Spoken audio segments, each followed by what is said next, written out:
Olá, meu nome é Caleb e eu tenho medo de que 2021 nunca acabe. Oi, eu sou a Juliana e como diria a cantora Kátia, não está sendo fácil. Oi, meu nome é Luana e chega carnaval, mas Natal que é bom não chega nunca. E você está escutando? O nome Do livro! Hoje, ao invés do E, vai ser um não acabou esse ano ainda?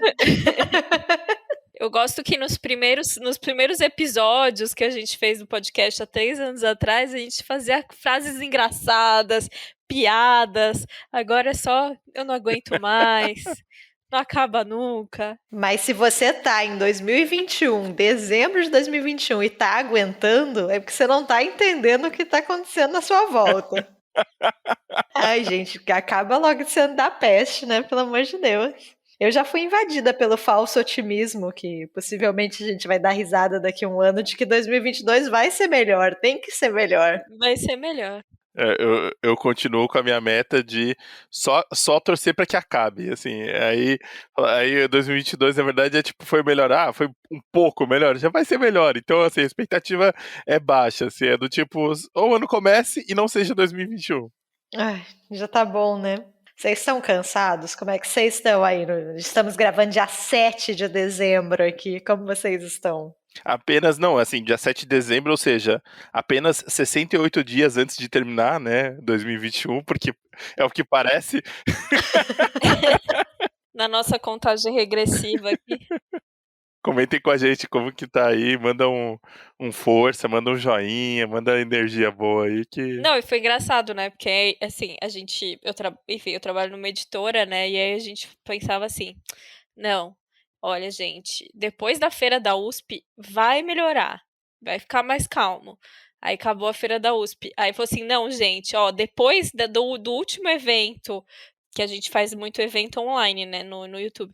Depois do último evento online, vai melhorar, gente, vai ficar mais calmo. Não melhorou, gente. Então, assim, nada melhor. Então, eu só espero o recesso. Dormir, né? Eu também. Eu me mudei.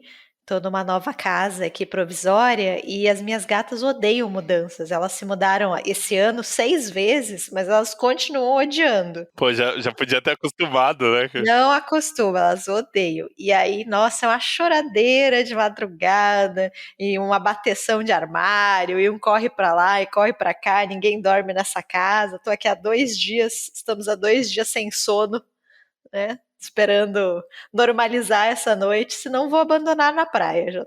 Já coloquei aqui na minha cabeça. Essa é a última chance que essas duas piranhas têm. Você chega a aceitar hoje com elas e fala assim, ó, a praia tá frio, viu? Abre teu olho, gato. É isso aí. Eu não sei se vocês já viram, né, ou viveram isso, né?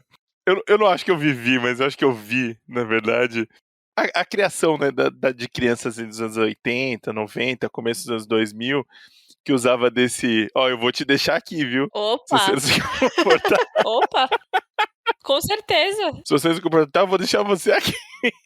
Uma vez, faz muito pouco tempo isso, eu tava com o Rafa na praia e tinha uma menininha, sabe, tipo, na cadeira da frente, assim, na praia, endiabrada, correndo, indo pro mar, e a mãe não queria mais que ela fosse pro mar, elas queriam ir embora, mas a criança não voltava pra mesa, e tava uma discussão, e aí de repente essa menininha tava fugindo da mãe, e ela veio pra nossa mesa e se escondeu, assim. E aí a mãe chegou e falou assim, se você ficar aqui, o tio ali vai te roubar. E apontou pra Rafael. E aí Rafael falou, eu não vou não. Não mete medo nessa criança me usando, não vou roubar ninguém. O melhor é, eu não vou, não. A minha tia conta uma história que a minha irmã ela era muito birrenta, né? Quando pequena. Ainda é um pouco, mas enfim. E aí ela tava, tipo, sei lá, no mercado. Ela tava no mercado, tipo, e queria muito alguma coisa, começou a fazer birra, e aí a minha tia, tipo, ela sabe aquela birra de criança, começou a chorar, aí a minha tia se afastou e se escondeu atrás, tipo, da gôndola. Aí ela olhou, quando ela percebeu, se viu sozinha, Aí ela começou a chorar de verdade, desespero. Aí a minha tia voltou e falou: "Se você continuar assim, eu te deixo aqui". Meu Deus, educação pelo terror. E o velho do saco? Porra! Se a gente fizesse malcriação, o velho do saco ia levar a gente embora. E depois disso teve a evolução que era a Kombi dos palhaços. Meu Deus. Não, essa nunca rolou. Não? Nossa, Kombi dos palhaços, gente, roubava órgão da criança. Não? Eles passavam, assim, na frente das escolas, via criança que estava meio sozinha, catava as crianças. Não tem essa lenda urbana? Não, o que eu lembro de difundido nesse sentido era meio pra tomar cuidado, porque se ouvia choro de criança perto de caçamba. E aí, quando você ia ver, tinha alguém lá, e aí essa pessoa te sequestrava e roubava os seus órgãos. Não, na minha infância, eu nem sabia o que era um órgão, gente. Eu acho que a educação de vocês foi pior que a minha. Na minha infância, só tinha a lenda dos adesivos com drogas. Ah, O chiclete, aham. Que eles distribuíam adesivos que tinham alguma substância ali, o chiclete, e aí viciavam as crianças para formar o seu público consumidor. Você vê que chama estratégia capitalista aí por trás. Sim, é aquelas tatuagem temporária, né, de chiclete, aí falava que não podia fazer. Isso, exatamente. Provavelmente foi alguma mãe que não queria que o filho fizesse tatuagem temporária, certeza. Foi daí que surgiu. é porque depois não saía, né? A criança não tomava Não banho. tomar banho, aí ficava 3 meses com aquela tatuagem lá. Então, o tema desse episódio são livros macabros? É isso? Porque essas histórias aqui, elas estão assim, né? Tá torcendo sangue aqui. O clima de alegria, né? Descontração aqui pegou forte, né? A gente já tá no clima natalino, né? Final de ano, esse é o nosso ideal de clima natalino aqui. Uhum. Crianças sendo sequestradas para roubarem os órgãos. E gangue do palhaço. Mas enfim, não é sobre nada disso o episódio de hoje, né?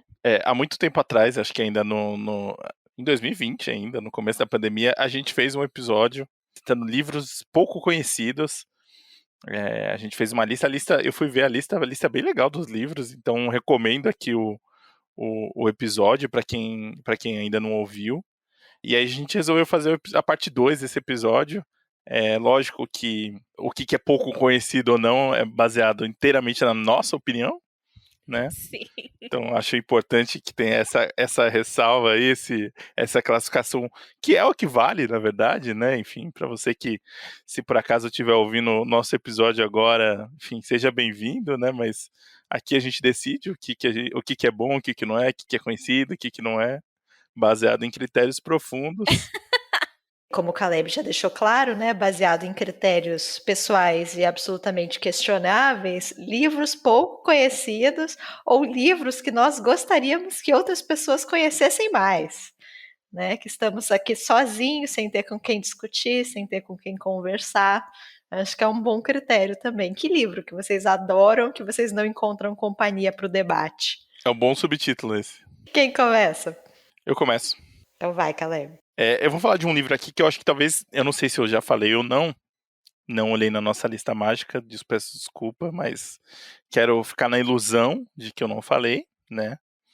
Porque senão eu já falei, então ele já é um livro conhecido, né? Brincadeira. Que é o B92, Rádio Guerrilha, Rock e Resistência em Belgrado, do Matthew Collin. É um livro que saiu por uma editora chamada Barracuda. Os 2 livros meus hoje é do tipo, galera, se vira aí, faz o corre, porque talvez não sejam tão fáceis, mas eu garanto que vai valer a pena. Esse Rock e Resistência, ele fala de um momento que eu confesso que eu me interesso, mas é um momento tão complicado na nossa história que eu acho que ele pega ali o finalzinho, né? Ainda quando existe a Iugoslávia, a queda do Muro de Berlim e consequência disso, né? As repúblicas soviéticas, né? Que começam a ficar independentes. E até o começo dos anos 2000, até 2004, 2005, né? Um pouco de história que não é, não pedida aqui, mas eles começam a falar da Iugoslávia, né? Não sei se as pessoas são jovens aqui ainda, mas a Iugoslávia, ela foi uma força muito grande, né? Ela é uma união de hoje que países que são independentes e povos que não necessariamente se gostavam ali nesse país, enfim, que foi antes há muito tempo um império e fazia parte ali da União Soviética, né? A Iugoslávia ela era composta de algumas, né, repúblicas, hoje repúblicas, né, mas que não eram como Eslovênia, Croácia, Macedônia, né, atual Macedônia do Norte, Bósnia e Herzegovina, Kosovo, até tem um pouco, não necessariamente, não é um país, porque é o próprio país, mas tem um povo, né, também da Albânia ali, Sérvia, Montenegro, enfim. Então, o que acontece? Esse livro aqui, o Rádio Guerrilha, ele vai falar dessa rádio. Essa rádio B92, ela surge ali no final dos anos 90, no começo dos anos 90, e é uma dessas rádios não independentes, né? Porque ela podia, pelo menos nesse começo, ela podia atuar, e que de certa forma era um pouco essa liberdade, né, que surge ali com a queda do Muro de Berlim e com o fim da União Soviética, né, essa coisa meio, essa abertura para o mundo, né. E aí o que acontece?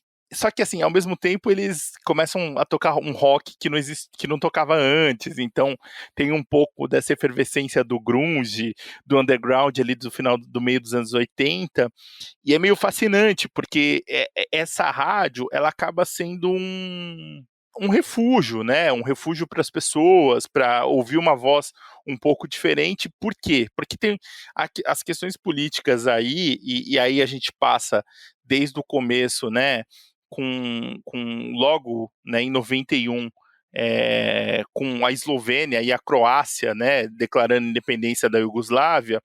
Aos poucos, esses países, esses povos que têm muita semelhança, mas ao mesmo tempo têm diferenças históricas e um ódio que vai de muito tempo, muito difícil de conviver, né? Enfim, eram povos diferentes que ainda que tinham uma relação, que foram obrigados a viver e sofrendo com a política mesmo, né, feita por esses, e em 89, né, surge nessa linha, fazendo um discurso em Kosovo, talvez a principal figura dessa política desse todo esse período, que é o Slobodan Milosevic, né, que hoje, né, com certeza está sentado no colo do capeta, né, a gente já viu muita gente ruim nesse mundo, mas o Slobodan está no top 5, com certeza.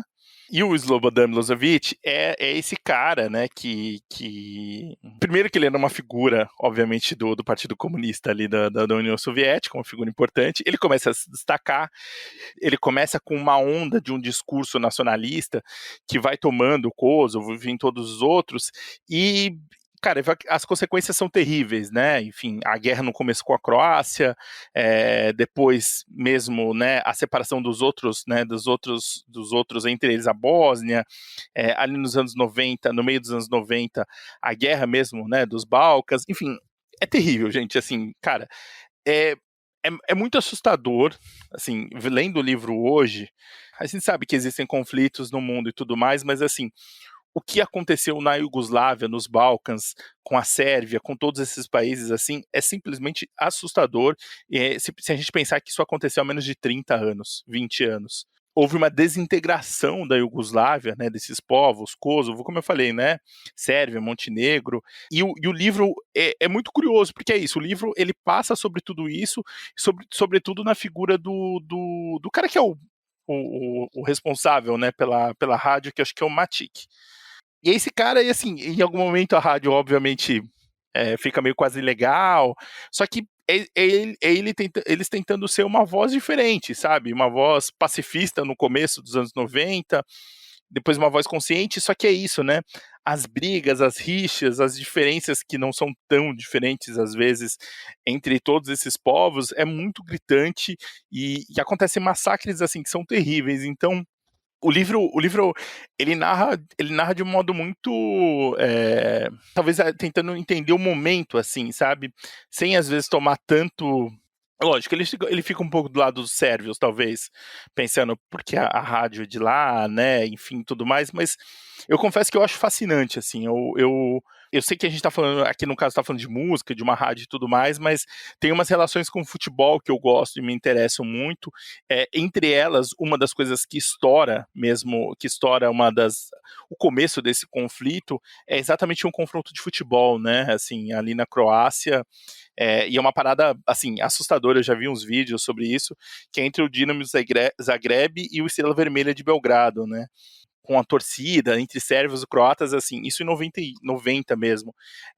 E meio que acelera um pouco esse processo, né? Acho que deixam as pessoas ainda mais propensas a essa violência, esse clima. Eu queria só recomendar aqui tem um podcast que é o Fronteiras Invisíveis do Futebol, que eu já falei, que é feito pelo Matias e o Felipe, do Xadrez Verbal, e tem um sobre a Sérvia, sobre os Balcãs, assim, que é bem interessante e é bom para entender. Eu queria indicar aqui o B92 para quem, enfim, se interessa por um pouco de história, quer ver um pouco esse período. Eu confesso que, assim, mesmo lendo, pesquisando, ainda fica meio confuso, porque tem uma escalada muito assustadora, né? O livro vai até 2004, né? Então ele narra eventos recentes, como quando o Slobodan Milosevic ele é julgado depois, né? Ele vai ser para ser julgado no tribunal de Haia e morre na cela dele. Né, então ele não tem o julgamento. O cara que assumiu para ser o primeiro-ministro é assassinado em 2003, então meio continua depois para a separação, né, de Sérvia e Montenegro. Eu queria só destacar uma coisa aqui do livro. Enfim, o livro tem uma cronologia sobre os acontecimentos, né, alguns dos principais acontecimentos, e ele tem também uma coisa que eu acho legal, que é a trilha sonora da Resistência. Eles fazem os 10 melhores álbuns de cada ano, escolhido pelo departamento de música, né, da B92, que hoje em dia, se não me engano, não sei se ainda existe, mas quando o livro foi publicado em 2005, essa nova edição, virou uma TV, né, importante ali nos Balcãs, como uma voz importante, né? E aí tem desde 91, então, tipo, o álbum número 1 é Nevermind, no Nirvana, obviamente, assim. Mas é isso, eles estavam antenados com o que estava acontecendo no mundo, assim, uma forma de resistir, né? Enfim, eu acho.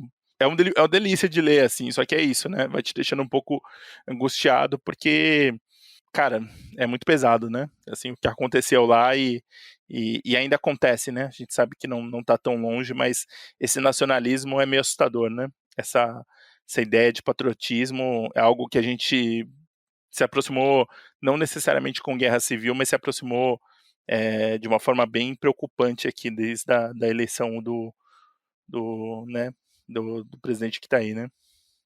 É isso. Caleb, você tinha citado esse livro uma vez, porém, foi no episódio de Copa do Mundo. Pra falar da Sérvia, talvez. Da Sérvia, também conhecido como episódio que a gente fez há muito, muito tempo, episódio número 5. E só tá disponível no nosso YouTube, nem tem no Spotify, exatamente. Esse a gente fez na época da Copa do Mundo, olha que já faz o que essa Copa? Uns 16 anos, hein? Na Copa do Mundo a gente selecionou um livro, um autor de cada país, e a gente fez a nossa Copa do Mundo, baseado nos países que estavam participando da competição, né? Então, a pergunta que não quer calar agora é: vamos fazer isso na próxima Copa do Mundo? Meu Deus, porque vai ter uns países difíceis aí, hein? Tem algum livro do Catar? Porra, o livro do Catar vai ser difícil, não, hein? Vocês acreditam nisso, que a gente vai completar a nossa segunda Copa do Mundo aqui no podcast? Pô, isso é sucesso, hein? Ou é sucesso ou é teimosia, hein? Foi uma honra sobreviver a esses últimos 4 anos com vocês.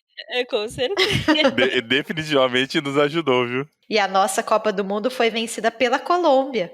Então já tô dando spoiler aqui da competição, se vocês não assistiram.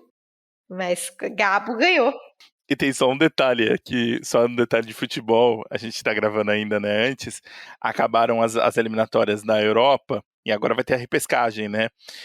Portugal jogava em casa para ter um empate e se classificar direto para a Copa do Mundo. Jogou contra a Sérvia, perdeu de 2-1, a Sérvia se classificou. Portugal vai para a repescagem, pode pegar a Itália, então talvez só dê Portugal ou Itália na Copa. E seria bem mais fácil escolher livro, né? Exatamente, Ju. Não, assim seria bem mais fácil, mas a Sérvia já garantiu mais um ano aí, então a gente vai ter que rebolar aí. Eu sei um livro de um autor sérvio, mas eu ainda não li. Não, então guarda aí pra você. Já guarda. coloca aí na meta de 93 livros 2022, Ju. Desse ano não passa. Quem que vai falar agora? Posso ir, Ju? Pode ir. Eu escolhi falar sobre um autor que é muito conhecido, mas um livro dele que eu acho que não é tão comentado. Então eu acho que vale aqui, que eu estou dentro das regras, baseado em mim mesma, né? Nesta fonte aqui indubitável de sabedoria. Eu vou falar sobre As Pálidas Colinas de Nagasaki, do Kazuo Ishiguro. Ishiguro, vencedor do Prêmio Nobel, sempre citado na história deste podcast aqui. A gente já falou muito dos Vestígios do Dia, do Gigante Enterrado. Esse ano a Ju e o Caleb leram O Não Me Abandone Jamais. A gente já falou dele também várias vezes. Então, tá sempre aqui. Mas eu acho que a gente nunca falou desse livro dele, que é o romance de estreia do Ishiguro, né? As Pálidas Colinas de Nagasaki, que foi lançado em 82. E eu acho esse um livro muito interessante. Eu vou comentar depois por que eu acho ele legal e por que eu acho que ele merece estar nesta lista, mas antes vou falar um pouquinho sobre a história. O As Pálidas Colinas de Nagasaki fala sobre a Itsuko. Ela é uma mulher japonesa que migra para a Inglaterra. E a Itsuko, basicamente, ela vivenciou duas grandes tragédias na vida dela. A primeira foi a explosão da bomba atômica, né, a bomba de Nagasaki, a bomba de plutônio lançado pelos Estados Unidos. E a segunda foi o suicídio de uma filha dela, a filha mais nova, que acontece muitos anos depois, quando as duas já estão morando na Inglaterra. E a Itsuko ela vai narrar esses dois acontecimentos, né? Ela vai falar sobre essas duas tragédias e de alguma forma vai ir relacionando os dois momentos. Então o livro ele tem esses dois arcos narrativos, né? Essa linha do arco de Nagasaki e a linha da Inglaterra. No arco de Nagasaki, a Itsuko tem uma amiga que é a Michiko, e essa moça tem uma filha pequena. Eu acho que o Ishiguro ele é muito hábil em retratar Nagasaki, em falar sobre a cidade. Ele não fala exatamente sobre o momento da explosão da bomba, mas ele fala sobre os anos seguintes, como foi para essa população viver naquele lugar. A gente sabe, né, que nada foi tão destrutivo quanto o poder das bombas, né? Morreram 30 mil pessoas instantaneamente, outras 30 mil só no primeiro ano, em decorrência do envenenamento radioativo. Muitas outras tiveram sequelas, doenças, câncer. Então é uma população que vive o tempo todo com a morte, com o luto, com a perda. Mas além disso, eles vivem em uma cidade destruída. Né? Então o Ishiguro fala sobre isso, sobre as crateras, né, das bombas, não das bombas atômicas, mas das bombas, a cidade foi bombardeada antes disso, né? Então essas crateras que enchem de água por causa das chuvas, então é uma cidade cheia de mosquito, uma cidade muito quente, as pessoas não têm o que comer, elas vivem ali de forma muito, muito precária, uma cidade de mulheres, uma cidade de muitas mulheres, porque os homens morreram na guerra. Então é um cenário muito desolador, assim, de pessoas que não têm nenhuma perspectiva de futuro ou de fuga, né? E nesse lugar caótico existe essa moça que tem uma filha pequena e ela é uma péssima mãe. Né? Essa menina passa o dia inteiro correndo pelas ruínas de Nagasaki, sem atenção, sem cuidado, não vai na escola. E a gente fica muito agoniado com isso, né? Com essa mãe tão relapsa, mas ao mesmo tempo, como que ela seria uma boa mãe? Né? Como que alguém que passou por tudo que ela passou, vivenciou o horror da bomba, como ela ainda iria conseguir construir laços, manter a sua família, né? Ela é a mãe possível, assim, ela tem ali os próprios traumas para lidar. Então, ela não consegue, por exemplo, deixar de olhar para a filha e pensar que seria muito mais fácil se essa menina não existisse, né? Se ela não estivesse sozinha. Então é uma relação ali muito triste e muito complexa. É como se o evento da bomba se desdobrasse, né? Ele fosse ecoando ali em diferentes momentos. Eu acho que ele retrata muito bem esse caos mesmo, essa tristeza dessa cidade num pós-guerra. E aí a gente tem esse segundo arco narrativo que se passa na Inglaterra, fala sobre a Itsuko que perdeu a filha, né, que se suicidou, e também é um arco totalmente centrado em uma relação de mãe e filha.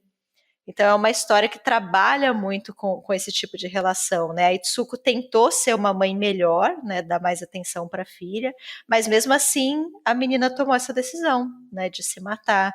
Então ela fica o tempo todo pensando no que ela poderia ter feito. Será que alguma decisão que ela tomou ao longo da vida influenciou naquela escolha? Então, essas duas histórias, elas se espelham muito, né? A história dessas duas mães com as suas filhas. E aí a narrativa tem um jogo ali, em algum momento as duas personagens começam a se confundir, a gente até fica se questionando, será que não é a mesma personagem?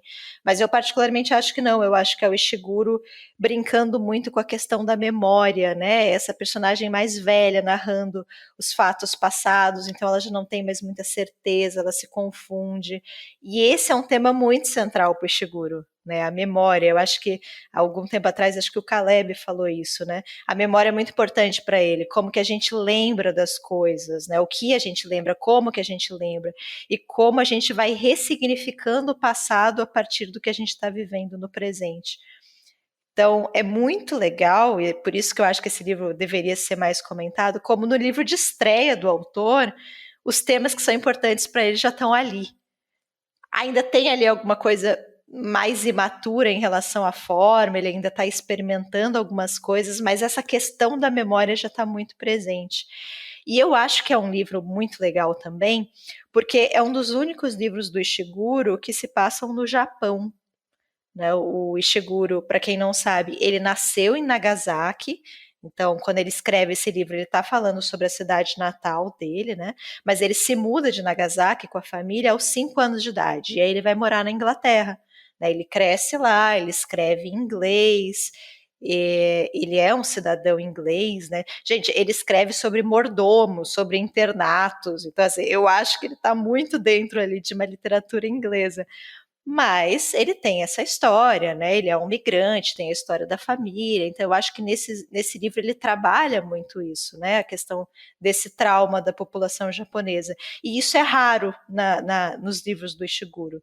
Ele tem só 2 livros que são ambientados no Japão, que curiosamente são os 2 primeiros, que é esse As Pálidas Colinas de Nagasaki, e o segundo, que é Um Artista do Mundo Flutuante. Então, eu acho bem curioso também por conta disso, né? Por serem livros que se passam no Japão. É um livro, como todos os do Ishiguro, muito triste, mas eu acho um livro muito bom. Assim, eu acho um livro de estreia muito impactante, principalmente essa questão dele falar sobre essa cidade, né? A cidade ali quase como um personagem mesmo do livro. Eu acho que me impressionou bastante esse Japão no pós-guerra e todas as mudanças que vão vir a partir daí, né? A presença dos estrangeiros no Japão, a ocupação, os Estados Unidos, as mudanças, né, de valores culturais. Então, eu acho que é um livro bacana também para perceber isso. Aqui no Brasil, esse livro, talvez isso explique um pouco também por que a gente não fala tanto do As Pálidas Colinas, mas ele foi publicado pela Rocco há muito tempo. A primeira publicação da Rocco aqui eu achei foi em 88, e ele não foi reeditado pela companhia. Atualmente, né, a companhia que publica os livros do Ishiguro, afinal, a casa oficial do Prêmio Nobel, né, no Brasil, a companhia já republicou quase toda a obra do Ishiguro. Se eu não me engano, assim, de cabeça, eu acho que só faltam 2. Mas esse é um livro que ela ainda não publicou, então ele está fora de catálogo. Mas dá para encontrar em sebo, dá para encontrar o e-book também. Eu li pelo e-book. Então fica aqui a recomendação, assim, se vocês gostam do Ishiguro, eu acho que é um bom livro, assim, para para entender. É muito fascinante para mim ler livro de estreia do autor. Assim, eu acho que você já identifica ali muitas das características, sabe? Que ele vai levar adiante, que ele vai refinar, e eu acho que... Enfim, a gente já falou muito do Ishiguro, né? Eu acho ele um autor brilhante, então para mim é muito interessante ver o primeiro trabalho dele. É isso. Eu encontrei esse livro da Rocco. Eu tenho ele aqui também, esse de 88. Só falar que, né, a companhia, pô, afinal o seu Schwartz foi lá ver o prêmio Nobel lá em Estocolmo, né? Chama ele de Ish, né? Não é Ishiguro, é Ish. Pô, podia lançar essa edição aí. Quando ele saiu pela Rocco, ele tinha outro nome, inclusive. Eu ia falar isso. Uma Pálida Visão dos Montes, isso. Isso. Você começou a falar, eu falei, nossa, que estranho, tem um livro parecido aqui. A edição que eu li do e-book, eu acho que é uma edição de Portugal, da Don Quixote, se eu não me engano. Não lembro agora, mas era uma edição portuguesa. E aí tinha os dois títulos. As Pálidas Colinas de Nagasaki ou Uma Pálida Visão dos Montes. Então... Escolhe o seu aí. Mas é o mesmo romance. Ju, qual que é o seu? Bom, não tô querendo fazer comparação aqui, mas vou puxar o gancho porque é um livro de estreia que eu vou falar.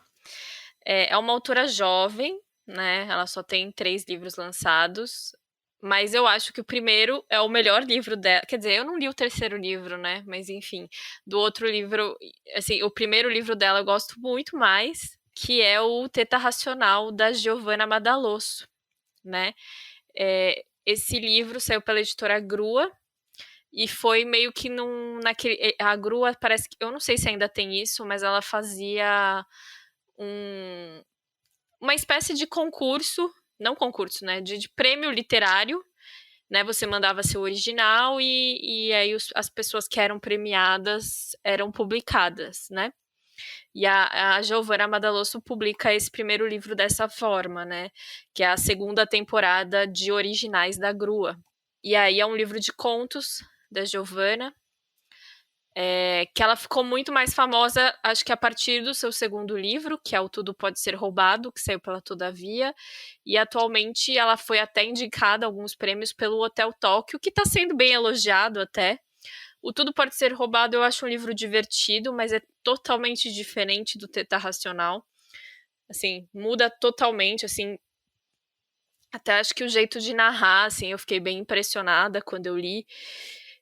Eu não sei, talvez o Teta Racional fosse seja um livro mais cru, seja um livro menos lapidado, mas ele tem muitas qualidades, ela tem... Eu acho que ela tá mais afiada em comparação, por exemplo, ao Tudo Pode Ser Roubado, assim, por isso que eu comentei que eu prefiro o Teta Racional. Teta Racional é um dos contos, né? O título vem de um dos contos. O livro tem 120 páginas, ele ainda está disponível, mas de fato eu acho que não é um livro tão lido dela. E assim, eu acho que um dos principais temas que ela traz, assim, tem outras temáticas, mas ela fala muito sobre a questão da maternidade, né? Então tem, acho que, três contos que falam explicitamente disso, e 2 deles falam sobre puerpério, né? Que é justamente logo aquele logo depois que a mãe acaba de ter o filho, né? Então essa questão da solidão, aquela questão do o que eu tô fazendo, será que eu tô certa, será que eu tô errada, que deve ser uma coisa desesperadora.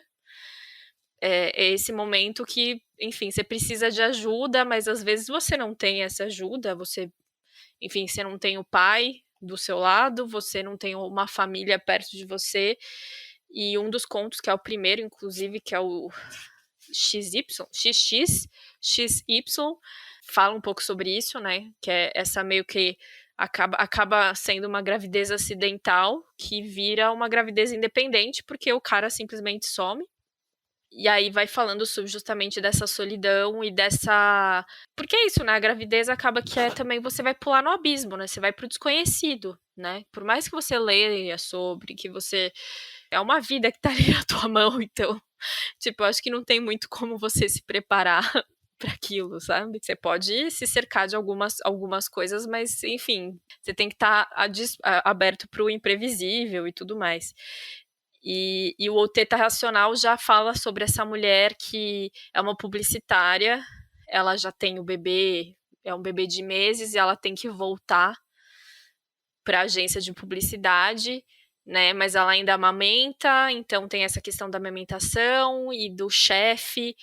Então, essa questão da mulher, quando volta para o mercado de trabalho, tem essa série de desafios, né? De tentar manter o emprego, porque, né, precisa desse emprego, né, na grande maioria das vezes, mas precisa também cuidar da criança, então tem esse dilema. Mas também tem outros contos, né? Então é um livro que vai falar muito sobre essa vida na cidade, né? E essa solidão que você tem na cidade, e quais são as consequências disso, para que lado você pode ir, né? Quais são as formas de se divertir, ou quais são as formas de se perder, né? Que aí tem um deles que chama, se não me engano, A Paraguaia, que são duas amigas que eram muito próximas, e elas, assim, e meio que as duas queriam ser atrizes, enfim, queriam seguir a mesma carreira, não lembro se eram atrizes, e ficam um tempo sem se encontrar, e aí uma consegue, né, levar adiante a carreira e a outra não, e aí fica aquela coisa meio de sentimentos, né, não resolvidos entre as duas, e quando elas se encontram, elas tentam resolver isso ou não. E tem um conto que é muito pesado, assim, muito forte, que é o Roleta Russa, né? Enfim, eu não sabia dessa prática, mas depois eu fui ler sobre, e até depois saiu uma matéria no Fantástico, assim, enfim, é uma prática bastante difundida em alguns círculos, né? Que são essas festas em que é convidada uma pessoa que tem o vírus do HIV, né? E ninguém sabe quem é, né? A sorte que a pessoa que convidou, e as pessoas transam sem camisinha, né? Normalmente isso é mais entre homens gays que acontece. E então aí o conto é contado a partir dessa travesti que é a Roleta Russa. É bem pesado, assim, Então, eu acho que é isso, assim, eu acho que é um livro, esse primeiro livro, e ela tem muitos ímpetos de coragem, né, de retratar algumas coisas bem delicadas, sabe? E sem cair em algum tipo de preconceito, assim, eu não lembro de ter me escandalizado com nada nesse sentido. Acho que até pode valer uma releitura aí, mas eu não li faz tanto tempo assim. Mas eu acho que é isso, é uma autora que sabe, ela é afiada, ela tem tiradas muito boas, né? Então ela tem esse humor meio, essa ironia, sabe? Que tem no Tudo que Pode Ser Roubado também, mas eu acho que nesse ela tá mais afiada, sabe? Então eu acho que vale a pena conhecer. Bom, enfim, não falei de todos os contos, mas acho que de alguns que me marcaram mais, então fica aqui a indicação. E acho que é isso. Teta Racional, da Giovanna Madalosso. E aí, Caleb, qual a sua segunda escolha? Minha segunda escolha, talvez eu também já tenha indicado aí no podcast, mas afinal a gente ano que vem tá na nossa quarta Copa, então... Mas em 2022 eu ouvi falar que a gente vai ler muito. Nós vamos ser máquinas de leitura e a gente vai trazer muitos livros novos. Uma fonte me passou esse dado. É verdade esse bilhete. É verdade esse bilhete. Para isso acontecer, eu só tô escolhendo, tirando o livro do Clube de Janeiro, do Espanador, que vai ser a Crônica da Casa Assassinada, né, do Lúcio Cardoso, eu só tô escolhendo o livro de 100 páginas. Esse é o meu objetivo. Eu quero fazer volume, não quero... Gênero favorito, livro curto. Livro curto, exatamente. Eu queria contar que não sei se eu já falei, para Ju e Caleb eu sei que falei, mas não sei se falei em episódio. Meu ano foi um fracasso de leitura, né? Tive vários problemas aí na vida, mas também acho que o meu problema foi falta de organização. Eu acho que não ter, assim, a estante, os livros físicos como eu tinha antigamente, porque aí eu separava, colocava num cantinho os que eu queria ler, ficava olhando, namorando. Eu acho que faltou um pouco disso, sabe? De contato, de organização. Então eu resolvi fazer uma lista com todos os livros que eu vou ler ano que vem. E eu gastei dias da minha vida fazendo essa lista. Eu tô muito orgulhosa dela. Separei 4 livros por mês. Tô sendo comedida, hein? 4 livros eu acho que é possível. Pô, dá uma média boa. Mas é possível, é um sonho pequeno, Caleb. A gente tem que se contentar aqui com pouco nesse atual momento da vida. Eu tô empolgadíssima, assim. Eu não sei se já conta pontos, mas já tô com a minha lista preparada aqui dos meus livros de 2022. A esperança que em dezembro tá correndo solta. Depois a virginiana sou eu. Eu já contei pra vocês que eu sou virginiana. Minha mãe esqueceu do meu aniversário e aí falou: não, dezembro, Sagitário, é nóis. Mas eu sou uma ótima virginiana. Eu tô curiosa pra ver essa lista. Eu mostrei, Lu, eu fui pro Caleb esse final de semana, e aí eu levei todos os livros que eu quero ler até o fim de janeiro. São 15 livros.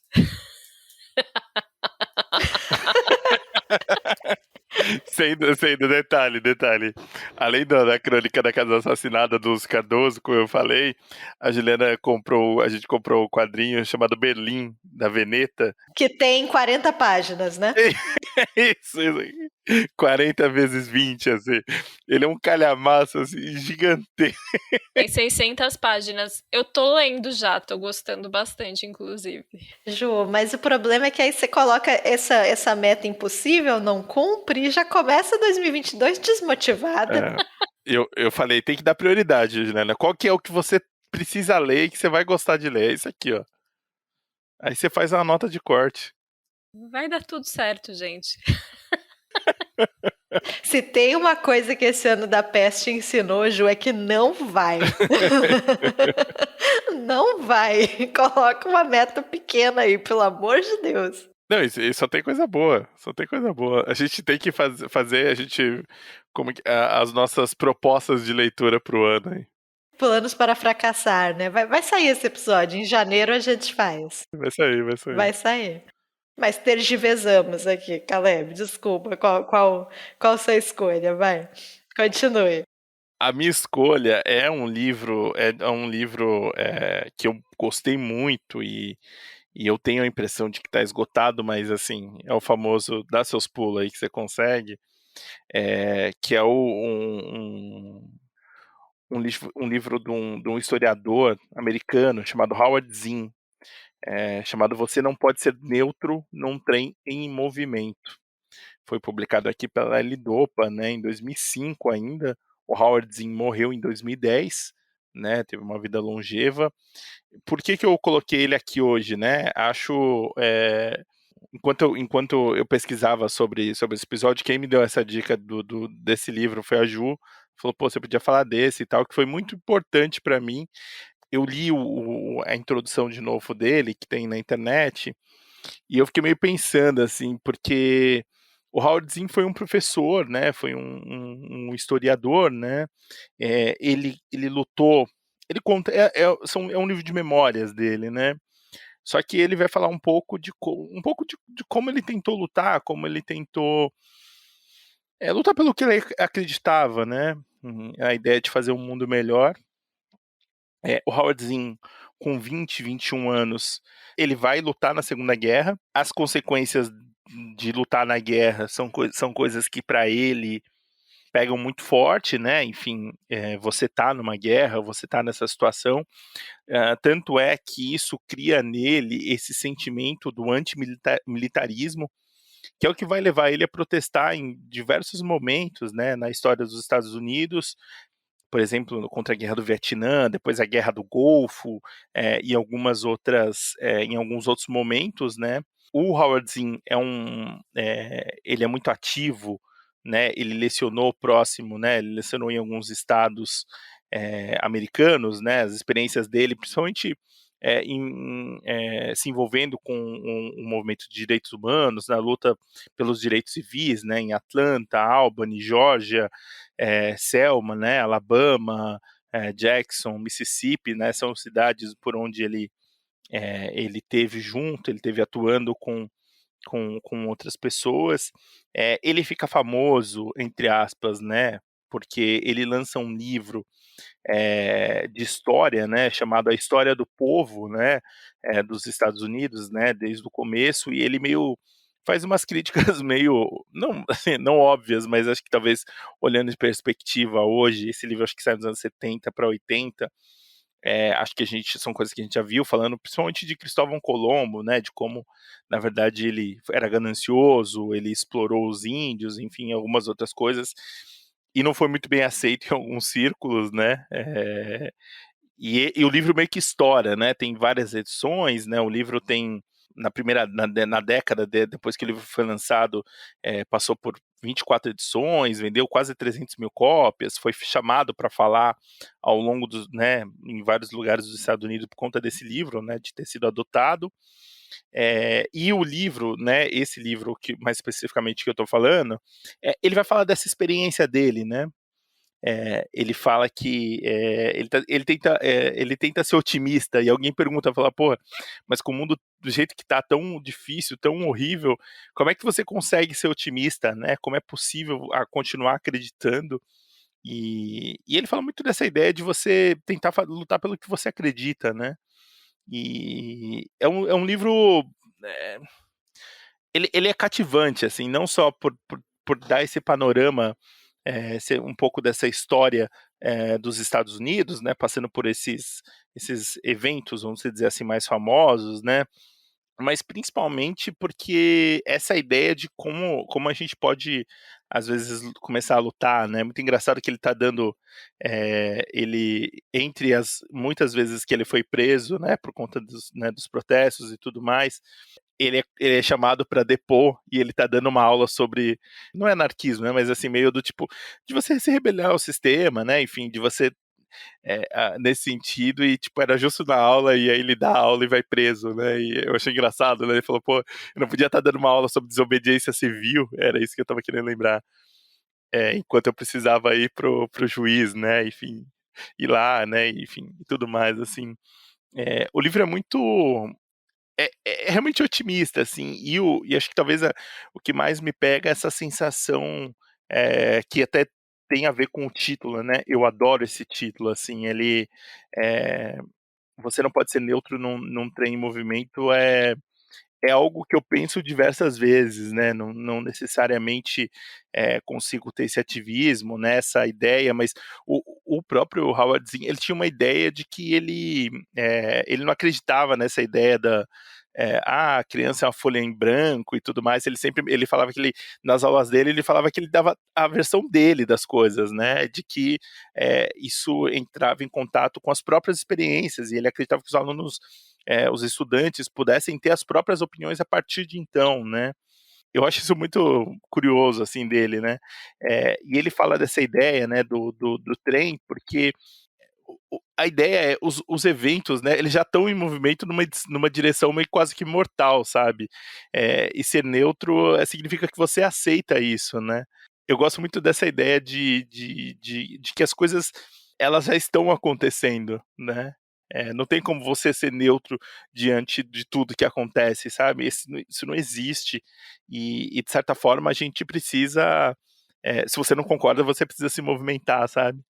E eu não estou falando que dá, não estou falando, não sei exatamente como, não tenho essas chaves de como lidar com isso, mas eu acho que é um começo de um pensamento que talvez leve a outras coisas e leve a gente a sair um pouco desse estado, né, de às vezes meio que a gente está um pouco, né, meio parece estar sedado, né, tomando tanta porrada que a gente não consegue reagir, né, acho que tem um pouco disso.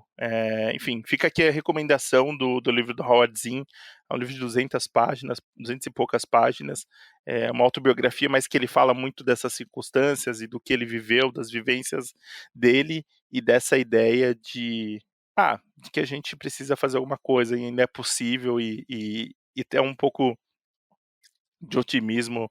Sei que é difícil ter em 2021, mas o Caleb lá de 2009, 2010, 2011, quando leu esse livro, ainda tinha um pouco mais, então acho que vale a pena resgatar e fica aqui a indicação para vocês. Eu sou louca pra ler esse livro, mas ele é muito difícil de achar, né. As pessoas têm que dar um pulo, seus pulos mesmo. Tem um amigo que tem que eu devia ter pegado dele, viu? O endereço desse amigo vai estar na descrição do episódio. Se vocês quiserem entrar em contato, não tem na Amazon. Não tem? Pô, gente, eu juro que não foi intencional. É que uma parte legal, assim, né? Ele é um cara branco, enfim, né? Totalmente. Ele fala que teve sorte nas coisas, amigos que morreram na guerra e tudo mais, mas essa parte dele da luta pelos direitos civis, assim, um outro olhar, é muito legal, cara. É um livro muito, muito bom mesmo. Foi eu agora?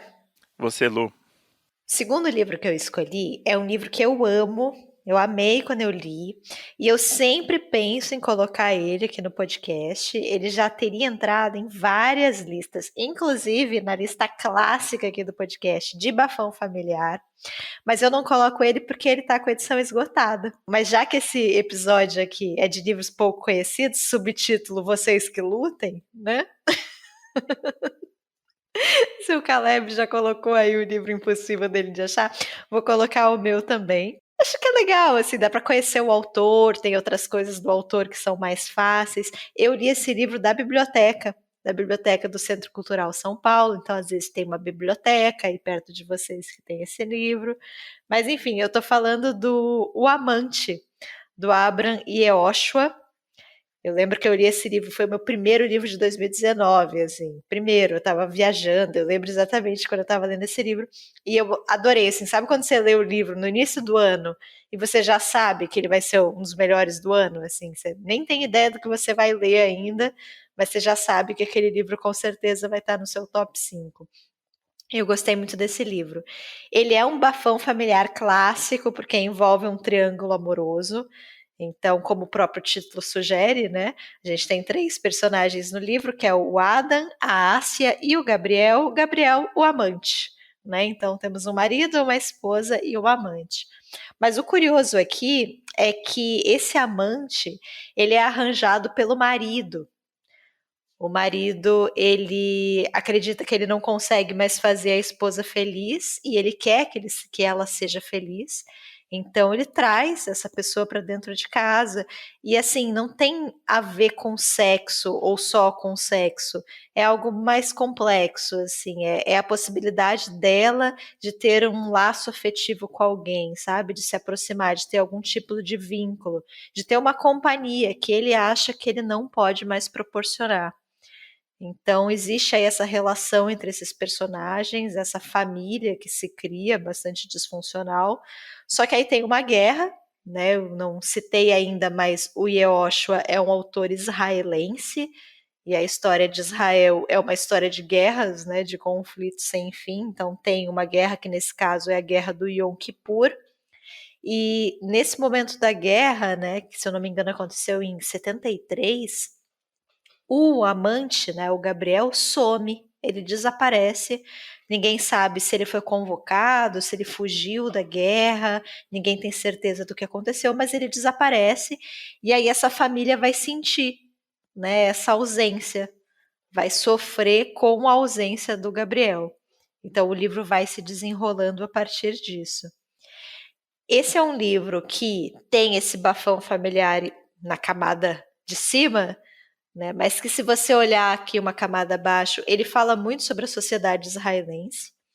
Então você tem vários personagens ali que representam grupos da sociedade, né, daquele momento histórico. Então você tem a família, que é uma família que não tem nenhum vínculo religioso, que é uma família muito moderna, de pensamento muito laico. Você tem uma outra senhora que é uma judia sefaradita. Então ela já estava lá, né? A comunidade dela judia já estava lá antes da criação do Estado de Israel, e é uma comunidade que é apagada, os costumes, né, os valores, eles são apagados em prol dessa construção desse Estado muito moderno que é Israel. Então vai ter esse ponto de vista também.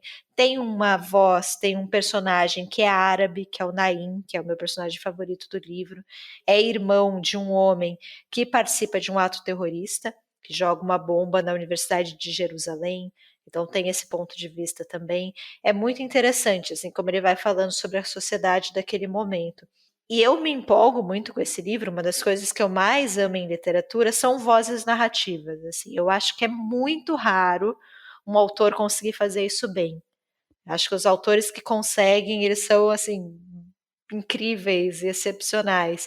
E o Yosha faz isso. A gente tem no livro 6 pontos de vista, se eu não me engano, são 6 personagens que narram. Tem uma técnica aí de monólogo interior, e são vozes muito bem construídas, né? Então você vai ter esses diferentes pontos de vista, você tem às vezes um mesmo acontecimento que é narrado por diferentes pessoas, isso também é muito interessante. Então, assim, é um baita livro, é muito legal. Infelizmente, eu não li outro livro do Osho, que é A Maldição do Livro Único, então não tenho nenhuma outra obra para indicar, a não ser este livro esgotadíssimo, mas eu acho que vale a pena conhecer, assim, ele me lembra, eu acho que é impossível não comparar, para mim tem muitos pontos de encontro com A Caixa Preta, do Amos Oz, né, outro escritor israelense mais conhecido aqui no Brasil, que também tem um livro de bafão familiar, né, que é o A Caixa Preta, que a gente até já citou aqui no podcast outras vezes, mas que também tem essa segunda camada, né, de falar muito sobre a sociedade, sobre os costumes, sobre aquele momento histórico. Então, não é exatamente este episódio aqui, mas se você gostou da Caixa Preta, acho que você também vai gostar do Amante, né, do Yehoshua. E é isso, assim, foi um livro que eu gostei muito de ter lido, me marcou bastante. Eu quero ler outros livros desse autor, vou ver se na minha programação aqui de leituras de 2022 eu incluo aí um israelense. Mas é isso, infelizmente eu até já indiquei para algumas pessoas assim próximas, mas ele é realmente difícil de achar, assim. Eu acho que esse não tem e-book, esse aqui realmente vai ser um desafio. A gente acha que os ouvintes precisam de desafios. Porque, assim, para ler livro bom, você tem que merecer, entendeu? Não é assim, vou lá na Amazon e compro. Não, você tem que ter um esforço, né? Tem que ter um garimpo aí, perseguir uns sebos, né? Dar uma procurada. A gente está aqui nessa vibe de episódio, né? De que só os merecedores vão ler esses livros incríveis. Acho que o Amante entra aí nessa categoria. Mas fica a recomendação de um autor israelense, então, o Abraham Yeshua, o livro O Amante, que não é o da Marguerite Duras, né? Vamos deixar claro aqui, livros com o mesmo título, dava um episódio, inclusive. Pô, é verdade.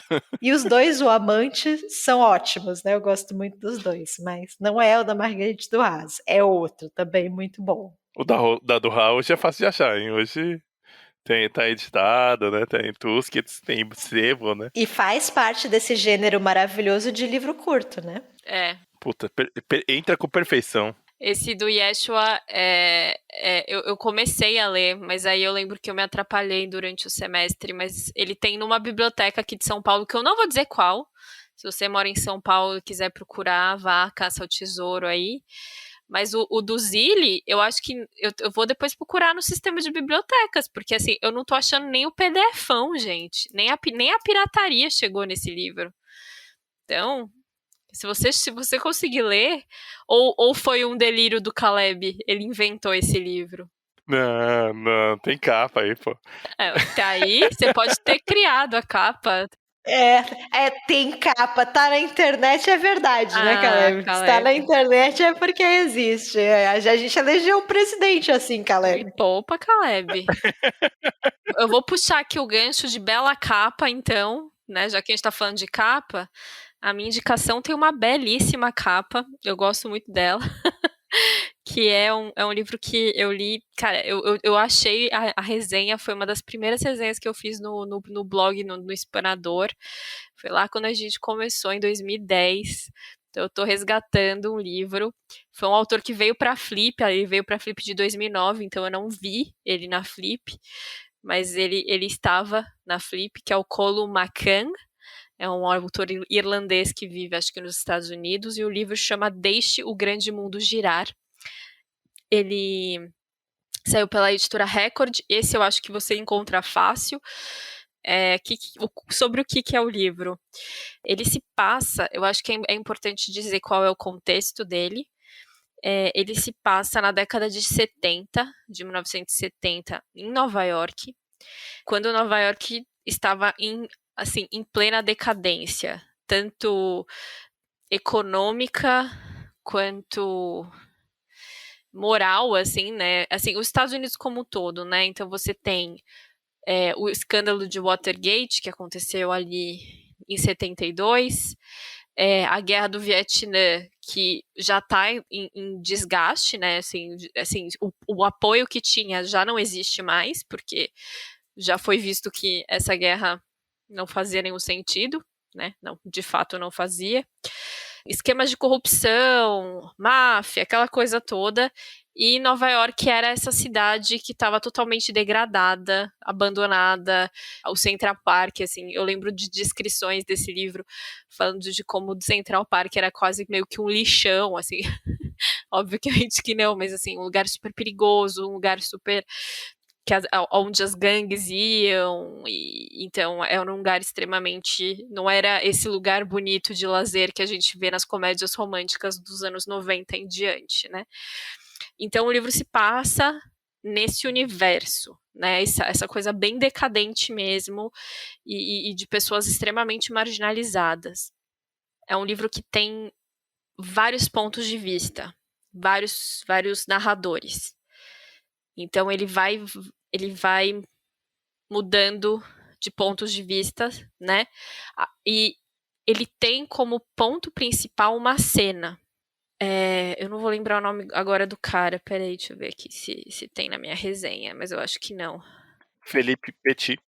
Felipe Petit, muito obrigado. Quando o Felipe Petit resolve, porque ia ser legal, porque ia ser divertido, andar entre as duas torres gêmeas, né, no World Trade Center, né, na corda bamba, né? O Philippe Petit, ele era um acrobata francês, né? E ele meio que gostava de se arriscar em lugares, né, em lugares diferentes.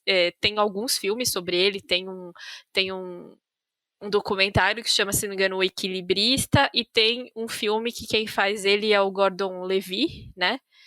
Joseph Gordon-Levitt, que é legalzinho, assim, que vai mostrar justamente ele arquitetando para conseguir entrar nas Torres Gêmeas, né? E foi bem fácil, aparentemente. As Torres Gêmeas estavam inaugurando ali na década de 70, né? E aí ele entra na madrugada, ele e um ajudante, aí eles esticam lá a corda, e aí nesse amanhecer ele vai e volta algumas vezes na corda bamba. E aí o livro, ele meio que, então o ponto central de todos os personagens é a partir do momento que eles olham para cima e tem um maluco se equilibrando na corda bamba, né? Então é a visão de cada um deles dessa cena. E aí, a partir, né, do momento que vai para esse personagem descrevendo aquela cena, você tem um pouco de quem é aquele personagem e tudo mais. E também tem alguns capítulos que meio que tenta ficcionalizar, enfim, ou tenta contar o que a versão do Felipe Petit, né, do tipo, por que ele resolveu fazer isso e tudo mais. Eu lembro que foi um livro que, assim, me impactou muito.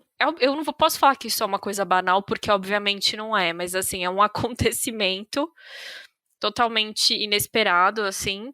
O autor mostra de como esse acontecimento ele conseguiu juntar pessoas totalmente que jamais poderiam estar ligadas de alguma forma, né?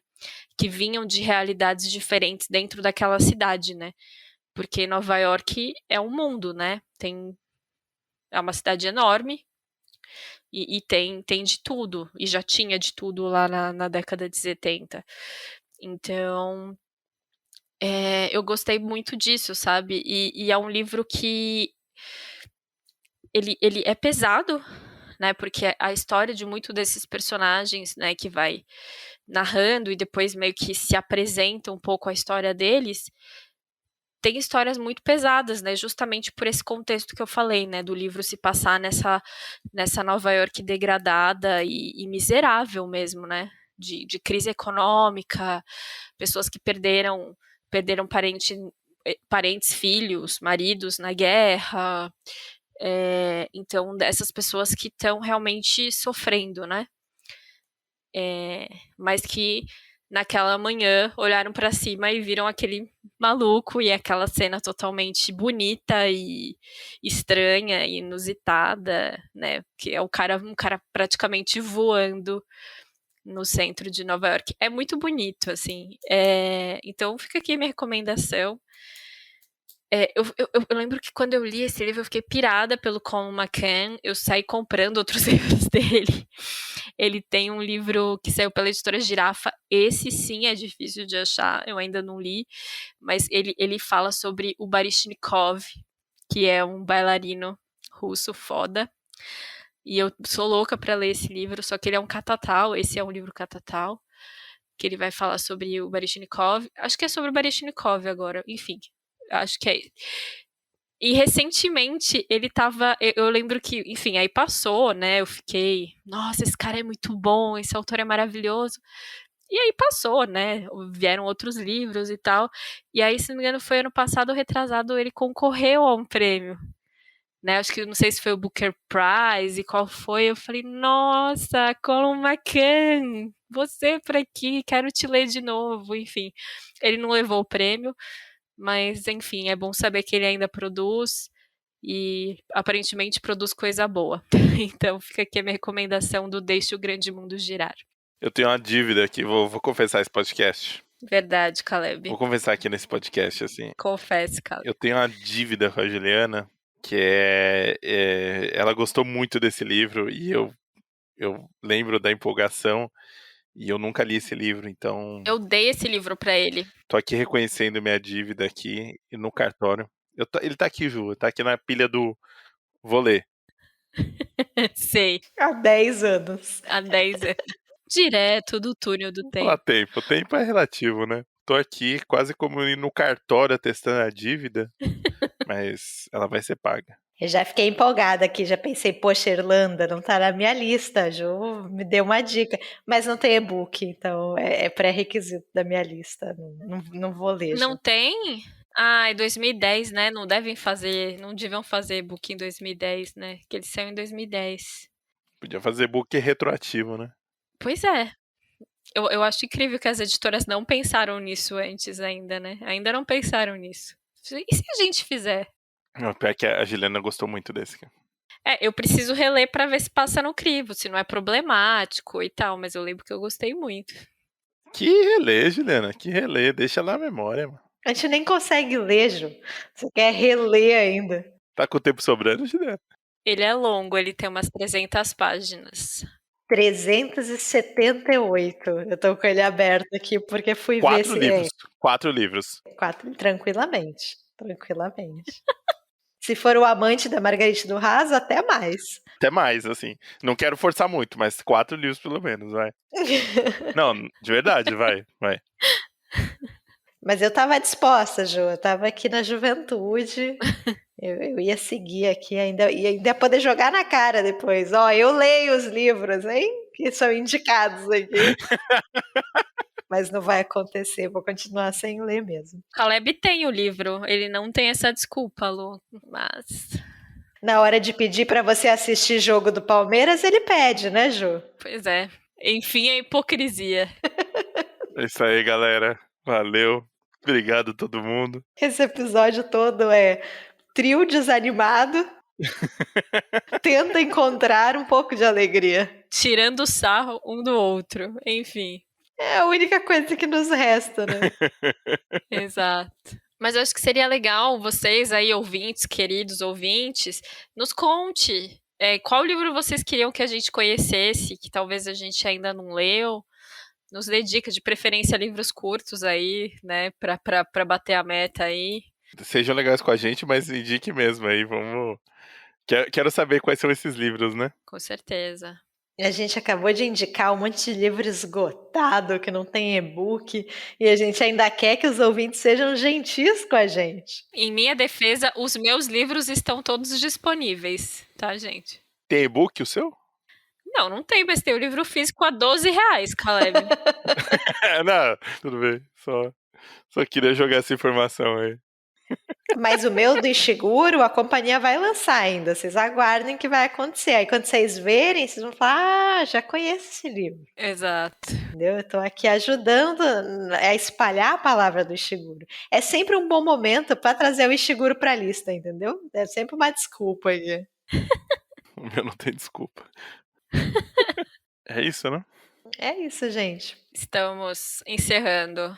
Sobrevivam, se mantenham fortes. Daqui a pouco tá vindo melhores leituras do ano aí pra fechar com chave de ouro pra vocês. Isso, antes tem o episódio do Caleb, de aniversário do Caleb. Fez Ah, aniversário há 4 anos atrás, então tem esse episódio. quero ver se a galera vai descobrir qual é o livro. E aí depois o Melhores Leituras, né? E aí Ó. 2021 é finito. Ó, se acabou no podcast já era, tá valendo já. Então é isso, gente. Até mais. Até mais. Tchau, tchau.